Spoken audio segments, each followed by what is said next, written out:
Alrighty, well, joining us now are Fran Ludwig, a repeat guest, and Strad Engler from the Boston Catholic Climate Movement to talk about a program called Greener Lent. So Lent's a few weeks away, and people are thinking, how am I going to fast, give, and pray this year? But they might not know about Greener Lent. So, Fran, what can you tell us, and why is that important? Yes.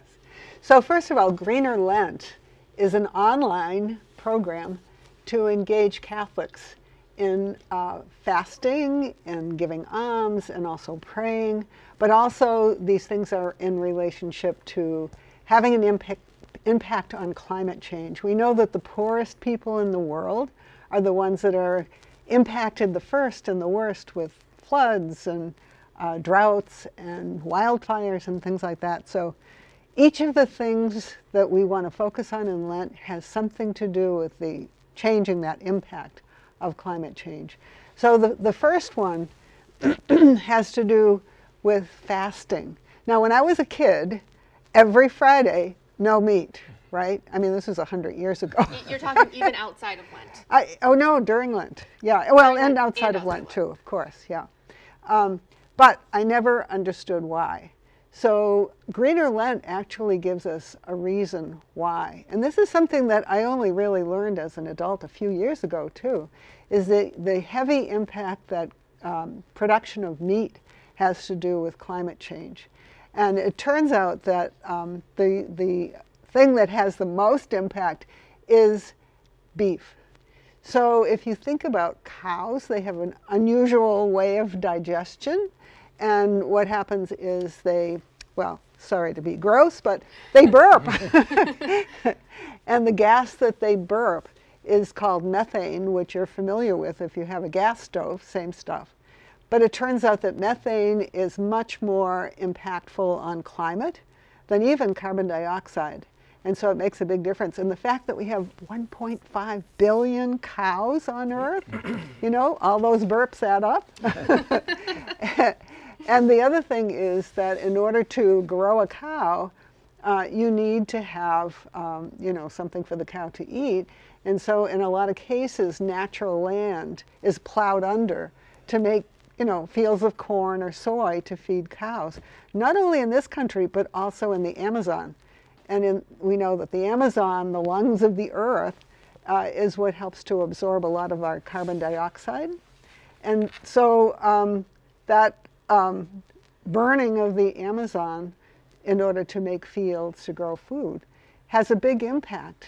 Yeah. And so just changing our diet a little bit to avoid beef and maybe to go back to chicken or even, you know, something less impactful, like no meat. Yeah, it makes a big difference. I'm very excited about this because Lent is right around the corner, and I haven't even thought about it. But now I have some options, and I can connect them to a Greener Lent. Strad, there are options on the website, things that we can give up and do it for a good green cause. What are some of those options? Right. So the goal of this, in terms of fasting, is to give up the way we normally do our eating. So Fran mentioned that beef is the meat that has the greatest effect on the climate. So what we're being asked to do is to give up meat, beef specifically, and chicken or pork even are good substitutes. So it's not like you have to stop eating meat. And so on the website, when you go, there are 5 different options, and they start from giving up beef for all of the days of Lent, to giving up all meat entirely, and even cheese. So some people are vegetarians already, so what do I give up? I'm already not eating meat. Well, you can give up cheese. And so it's up to you to decide. And what's really nice about this is that this is a community activity. So when you sign up, you not only sign up for what type of fasting you're going to do, you also connect yourself with a group. And when groups get together, you now have a bigger effect. So for example, at St. Ignatius, my parish, last year, we had 40 people enroll. And there were, I think, around 500 people for the whole program last year. And Rosemary Harold, who is the woman who has been the engine behind this program, said the amount of fossil fuel that we saved was the equivalent of a small tanker truck that you see running around the neighborhood. So that's a lot of gasoline that's not going into the environment. Yeah, and I actually did sign up on the website. I think it's called the Good Samaritan because they're each named. Yeah. So I signed up to give up red meat for Lent. And it's funny because I was thinking, I don't eat it that often. And then I realized I really like bacon. And so do my kids. So I'm giving it up. I'm not going to make my kids give it up. But the other part of Lent, too, is almsgiving. So can you tell us about last year's initiative about wells in Africa? So last year, people contributed the amount of money that they would have spent on meat, and it accumulated. So there were thousands of dollars that were donated, and it turns out that they were able to dig a well in Africa through a group called Cross Catholic. And that well actually provided clean water for, I think it was 500 people. Right. So, you know, this is more than just giving up meat, helping the climate. You're also helping people who are suffering from climate change, too, with these droughts in Africa. We only have about a minute left, but before I ask you where people can sign up for a Greener Lent, I want to just talk briefly about the social justice convocation that's coming up here in the Archdiocese of Boston, because it's all about caring for our common home, right? It is, yes, and it's so exciting because we are going to have our new Archbishop Henning say the Mass. We're going to have... And share some words. And share some words, yes. We're looking forward to that. And also we have the head of the theology department at Boston College, Dr. Vicini. He's going to be providing information about, you know, why we should do this.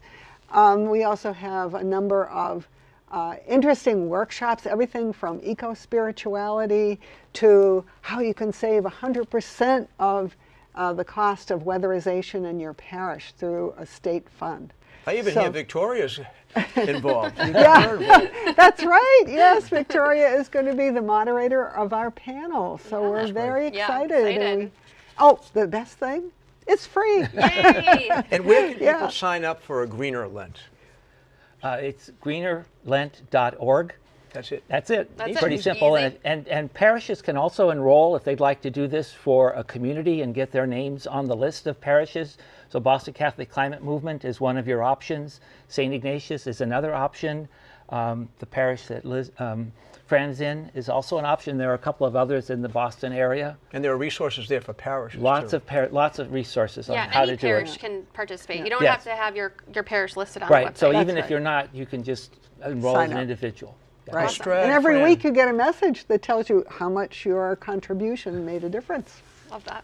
Excellent. Thank you so much. Yeah. You're You're welcome. welcome. Fran, Strad, thank you so much. Great to see you again, and we really appreciate you helping us out to get ready for Lent and also do something wonderful for And we hope this we'll plan. see you in March at BC High. You're going to see her, that's for sure.